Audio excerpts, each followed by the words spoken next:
Good morning, dear students. Welcome to the science class. Today we continue our discussion on chapter 1, that is crop production and management. In the last class, you learned about the fifth step in basic practice of crop production, that is protection from weeds. There we studied what are weeds, what is weeding, what are weedicides, why do most farmers remove weeds from the crop field, discuss the various methods of weeding, the implements used for weeding.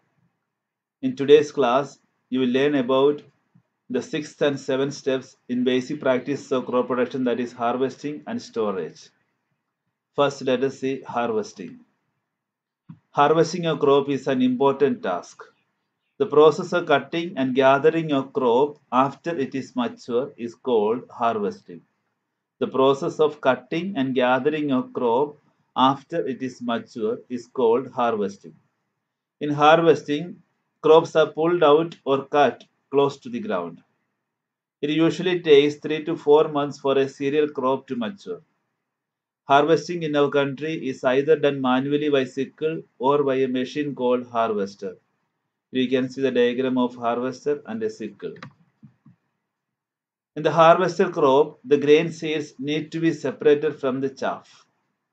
The process of separating grains from the harvester crop is called threshing. The process of separating grains from the harvester crop is called threshing. This is carried out with the help of machine called combine. Here you can see the threshing is done manually and threshing is done by using machine. Winnowing. Farmers with small holdings of land do the separation of grain and chaff by winnowing. The process of separating grains from the chaff with the help of wind is called winnowing. The process of separating grains from the chaff with the help of wind is called winnowing. Here you can see the diagram. This is a winnowing machine. The seventh step in basic practice of crop production, that is storage. So storage of produce is an important task. If the crops grains are to be kept for longer time, they should be safe from moisture, insects, rats and microorganisms. The fresh crop has more moisture. If freshly harvested grains or seeds are stored without drying, they may get spoiled or attacked by microorganisms, losing their germination capacity. Hence, before storing them, the grains are properly dried in the sunlight to reduce the moisture in them. This drying prevents the attack by insect pests, bacteria, and fungi. Farmers store grains in jute bags or metallic bins. However, large-scale storage of grains is done in silos and granaries to protect them from pests like rats and insects. Dried neem leaves are used for storing food grains at home. For storing large quantities of grains in big godowns, specific chemical treatments are required to protect them from pests and microorganisms. Here you can see the silos for storage of grains and the storage of grains in granaries.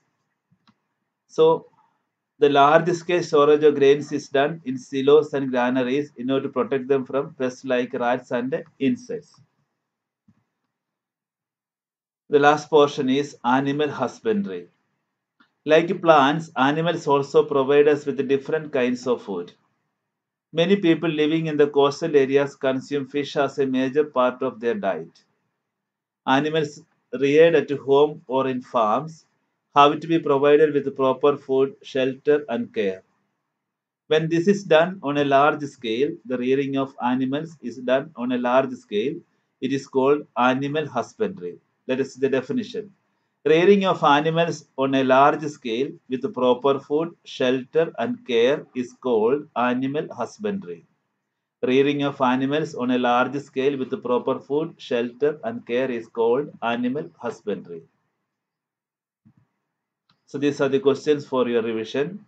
Define harvesting, define threshing, name the implements used to harvesting, write a short note on harvesting, Write a short note on storage of grains.